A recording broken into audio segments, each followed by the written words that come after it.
কিসের জন্য এসেছি? ফটো শুট করার জন্য। আমরা কটা ফটো তুলেছি বল? অনেকগুলো তুলেছি, কিন্তু সন্ধ্যা হয়ে গেছে। সবগুলো আমরা রাতে মোবাইলের আলো জ্বালিয়ে জ্বালিয়ে করছি। মানে আমাদের রেডি হয়ে এখানে আস্তে আস্তেই সন্ধ্যা হয়ে গেছিল। হয়ে গেছে, কি আর করা যাবে? এই অন্ধকারের মধ্যে আমাদেরকে এখন ফটো তুলতে হবে। ফটো তো তুলতে পারবো না, মোবাইলের লাইট জ্বালিয়ে এখন ভিডিও বানাতে হবে। আর কেমন লাগছে আমার বুনুকে আর আমাকে কেমন লাগছে সবাই একটু জানাবে। তোর কতক্ষণ হবে রেডি হইতে? তুই রেডি হচ্ছিস? হয়েছে, তুলছ? তোর কতক্ষণ লাগবে তা? হয়েছে, অন্য পোজ। বা বা বা, খুব সুন্দর লাগছে। আর আর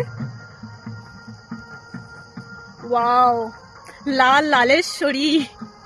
আর কোনো পোজ নাই তোর? কি কবু তো মুই কি করম? তুই পোজ দে। তুই তুলি লাগছিস না, তুই তুলি লাগছিস না।